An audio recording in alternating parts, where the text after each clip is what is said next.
जय हिंद प्यारे साथियों, कैसे हो आप सब लोग। मैं आपका दोस्त दिनेश कुमार, डी के एजुकेशन लर्नर्स में आप सभी का हार्दिक स्वागत है। तो दोस्तों, आज हमारी ये पर्यावरण की क्लास यूपी टेट स्पेशल के लिए आज का प्रैक्टिस सेट है 22। तो शुरू करते हैं आज के अपने प्रश्न। तो दोस्तों, बहुत ही इंपॉर्टेंट और कुछ आपके प्रीवियस ईयर हैं और कुछ आपके नए प्रश्न बनाए गए हैं। तो आपके यूपी टेट एग्ज़ाम के लिए इनफ हो जाएंगे, बहुत अच्छी हैं। और ये डेली प्रैक्टिस सेट आपको मिलेंगे। तो आज के हमने प्रश्न लिए हैं, काफ़ी अच्छे अच्छे प्रश्न हैं। वायु प्रदूषण को कम करने के लिए किया जा सकता है and world environment day, basic से प्रश्न हैं। ये आपको वार्म अप करने के लिए काम में आएंगे, उसके बाद हम चलेंगे ठीक ठाक लेवल पे। तो आज शुरू किया जाए। यस, आज का अपना पहला प्रश्न है, क्या कह रहा है मित्रों। वायु प्रदूषण को कम किया जा सकता है। चलिए, कैसे किया जा सकता है। देखिए, बेसिक से प्रश्न है, क्या वृक्षों के द्वारा कम किया जा सकता है, जंतुओं के द्वारा कम किया जा सकता है, मछलियों के द्वारा कम किया जा सकता है, या सूर्य के प्रकाश के द्वारा। चलिए बताइए। ये वार्म अप करने वाले प्रश्न हैं। अच्छा, आज आपके 28 प्रश्न हैं और लास्ट में कमेंट करके ज़रूर बताइएगा कि आपके कितने प्रश्न बने हुए हैं। और काफ़ी अच्छी इंपॉर्टेंट वीडियो है आज की आपकी क्लास, मज़ा आएगा आप लोगों को सभी को। वायु प्रदूषण को कम किया जा सकता है, कैसे कम किया जा सकता है। अरे भाई, यदि आप अपनी पृथ्वी पे वृक्ष पेड़ पौधे लगाओगे, तब आपका जो वायु प्रदूषण है वो आपका कम होगा। होगा कि नहीं होगा। भाई होगा ना, बेसिक सा है ये तो। अब जैसे कि हाल ही में आपका ईरान, इजराइल एंड यूएसए के साथ में जो युद्ध हो रहा है, तो इससे क्या है भाई, ग्लोबल वार्मिंग तो बढ़ेगी ही बढ़ेगी। अभी से ही गर्मी धीरे धीरे शुरू हो चुकी है, काफ़ी ज़्यादा गर्मी लगने लगी है। तो इन सब चीज़ों को आपको कम कैसे करोगे, आप अपने इन्वायरमेंट को मजबूत बना करके, पेड़ पौधों को ज़्यादा से ज़्यादा लगा करके आप अपनी ग्लोबल वार्मिंग के ऊपर में कंट्रोल किया जा सकता है और वायु प्रदूषण को भी कम किया जा सकता है। ठीक है। चलिए, अगला प्रश्न है आपका, विश्व पर्यावरण दिवस। चलिए दोस्तों, बेसिक सा प्रश्न है, विश्व पर्यावरण दिवस कब मनाया जाता है। 5 नवंबर को मनाया जाता है, 5 जनवरी को मनाया जाता है, 5 जून को मनाया जाता है, या 5 सितंबर को मनाया जाता है। तो आप सभी लोग इस प्रश्न को सही कर देंगे, क्योंकि ये बेसिक सा और पारंपरिक प्रश्न कहा जाता है। पहले पूछा जा करता था आपकी परीक्षाओं में, लेकिन अभी एक ये ट्रेडिशनल प्रश्न बना हुआ है। परंतु इसे पढ़ना फिर भी बहुत ज़रूरी है, क्योंकि कभी कभी पूछ लेता है आपके यूपी टेट में, कांस्टेबल पुलिस के एग्ज़ाम में, एसएससी के एग्ज़ाम में। ठीक है, और रेलवे वगैरह के प्रश्न पत्र में भी आपका ये आ जाता है। तो राइट आंसर वो ऑप्शन नंबर सी, 5 जून। सूर्य के हानिकारक किरणों से पृथ्वी को कौन सी जो लेयर है वो सुरक्षित रखता है। चलिए भाई, आयन मंडल, ओजोन लेयर रखता है, क्षोभ मंडल रखता है, या चुंबक मंडल रखता है। भाई, चुंबक मंडल सुना है क्या नाम आप लोगों ने। नहीं, दूसरे नाम से होगा। ये देखिए, ये आपकी होगी पृथ्वी। अब ये आपकी होगी सूर्य। अब सूर्य से जो परावैंगनिक किरणें आती हैं, तो भाई उसको ओजोन लेयर आपकी सबसे पहले कहाँ, ऊपर वाले मंडल में पाई जाती है। ठीक है।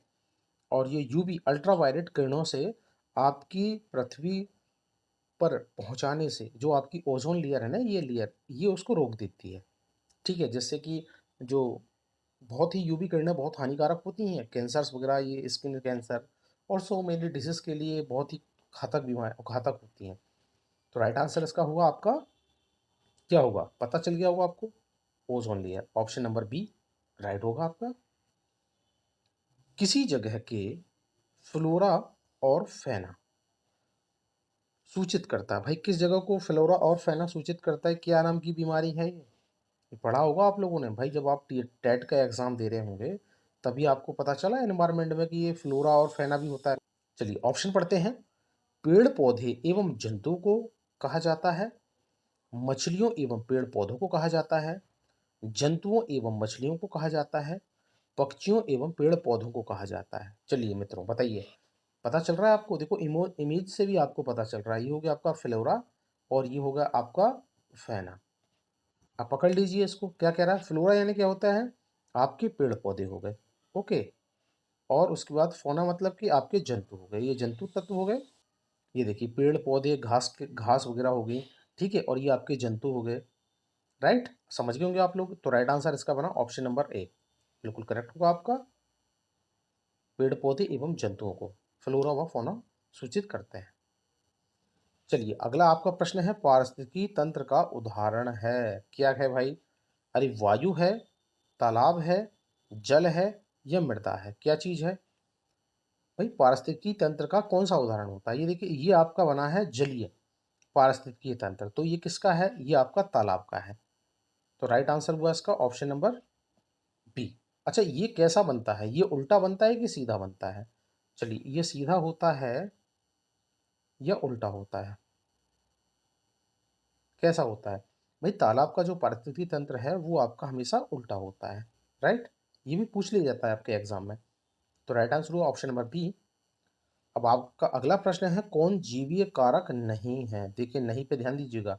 अरे क्या पेड़ पौधे जीवीय कारक नहीं होते हैं, जंतु नहीं होते हैं, या सूक्ष्म जीव नहीं होते हैं, या प्रस्तर नहीं होते हैं? चलिए बताइए क्या होगा भाई? कौन जीवीय कारक नहीं है?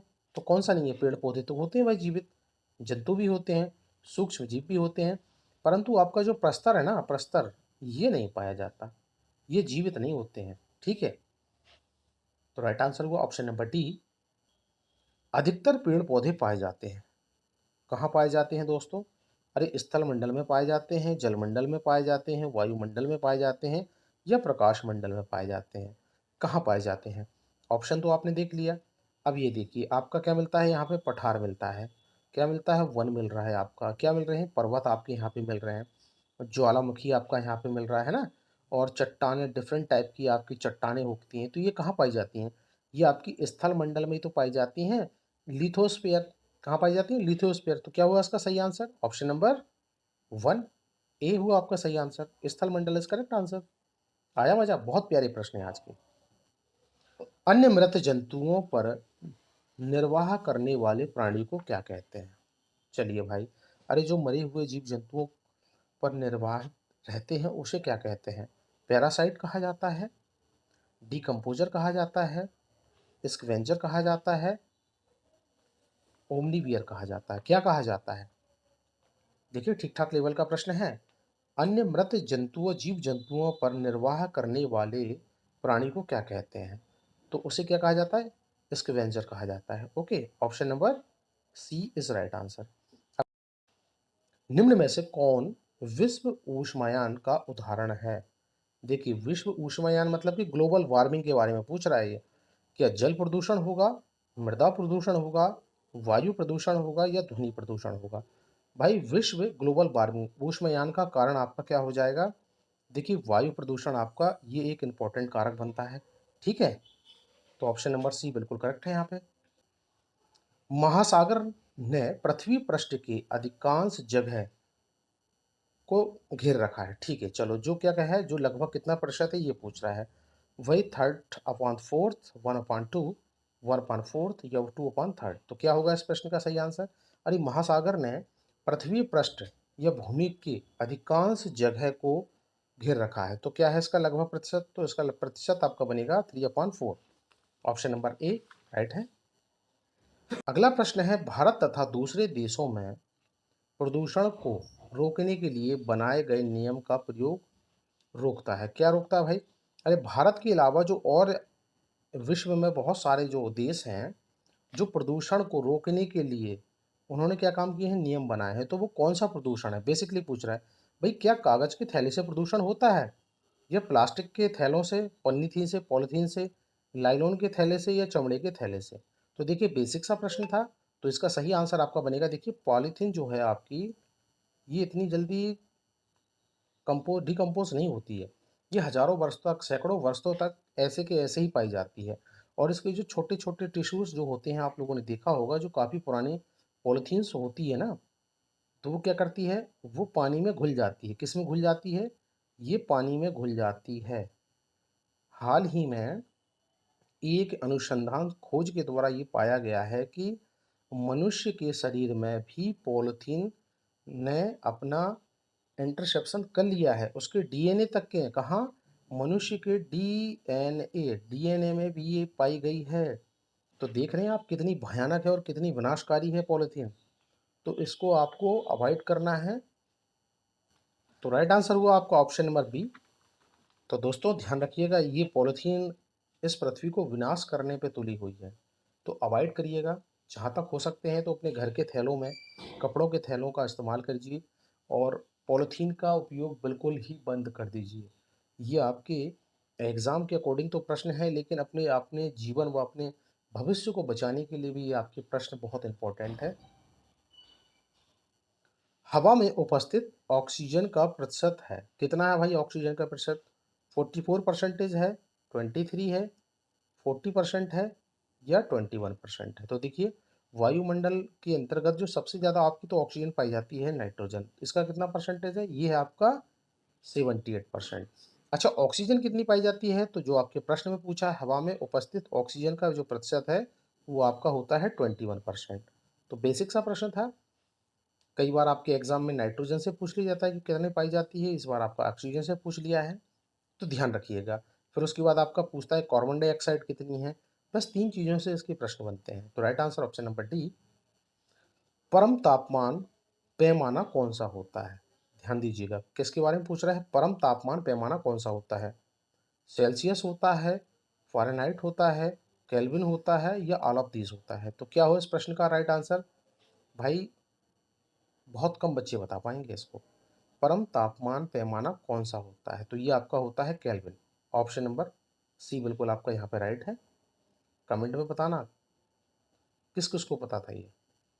प्रकाश संश्लेषण संपादित होता है, चलिए मित्रों, किससे संपादित होता है? सभी पौधों के द्वारा संपादित होता है, सभी जंतुओं एवं पौधों के द्वारा संपादित होता है, सभी हरे पेड़ पौधों के द्वारा संपादित होता है या वायरसों के द्वारा होता? भाई वायरसों से तो नहीं होता है। अब बताओ भाई, पेड़ पौधों के द्वारा होता है, सभी जंतुओं द्वारा ये भी नहीं होता, तो दो ऑप्शन आपके पास बचे हुए हैं। प्रकाश संश्लेषण संपादित होता है किससे होता है? सभी पौधों से होता है। क्या ये बात ठीक है? अरे भाई सभी पौधों से नहीं होता, ये होता है सभी हरे पेड़ पौधों से। जो डिजर्ट एरिया में प्लांट्स पाए जाते हैं उससे भी प्रकाश संश्लेषण संपादित नहीं होता है, पर जो ग्रीन होते हैं प्लांट उससे जरूर संपादित होता है। तो राइट आंसर हुआ ऑप्शन नंबर सी। कीटनाशकों के अत्यधिक इस्तेमाल से, चलिए भाई होगा क्या? होगा भाई, ज़्यादा कीटनाशक इस्तेमाल आप लोग करोगे तो क्या होगा? वायु प्रदूषण होगा, जल प्रदूषण होगा, ध्वनि प्रदूषण होगा या ये सभी होगा?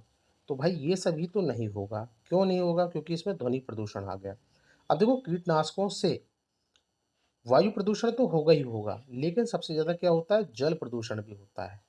ठीक है, तो या ऐसा होता कि ए व बी दोनों सही है, तो ये भी ठीक हो जाता, पर राइट आंसर आपका बना ऑप्शन नंबर सी। चलिए, ध्वनि या ध्वनि प्रदूषण मापा जाता है, किससे मापा जाता है? फोन से नाम मापा जाता है, डेसीबल से मापा जाता है या डेसी में मापा जाता है या डेसी मल में मापा जाता है? किस में मापा जाता है बताइए?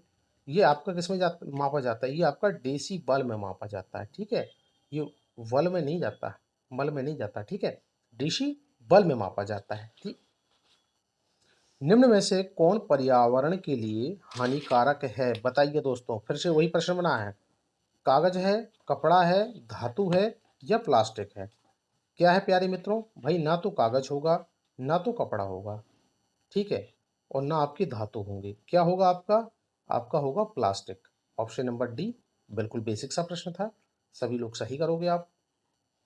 लवण जो जल का अवशोषण करता है वह क्या कहलाता है? किसके बारे में पूछ रहा है? लवण जो जल का अवशोषण करता है क्या कहलाता है? ऑप्शन नंबर वन, हाइग्रोस्कोपिक लवण होगा, एनहाइड्रास लवण होगा, हाइड्रोफिलिक लवण होगा, हाइड्रोफोबिक लवण होगा। तो बताइए मित्रों, क्या होगा इस प्रश्न का आंसर?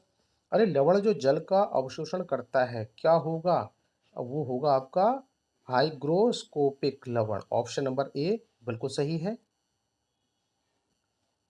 पारिस्थितिकी तंत्र एवं प्राकृतिक अधिवासों का संरक्षण तथा उसके प्राकृतिक वातावरणों में प्रजातियों का जीवन क्षम जनसंख्या का रख रखाव प्रति प्राप्ति के लिए उपयुक्त पद है। क्या है वो?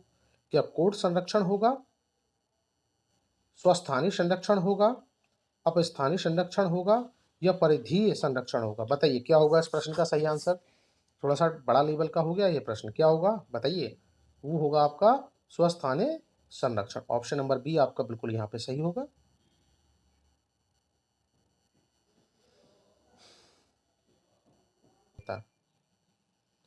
विश्व ग्लोबल वार्मिंग के लिए निम्न में से कौन एक कारक है? वाहनों से निकलने वाली गैसें, पेड़ पौधों से निकलने वाली गैसें, भट्टियों से निकलने वाली गर्म हवा या रसोई गैस? क्या होगा इस प्रश्न का सही आंसर ग्लोबल वार्मिंग के लिए?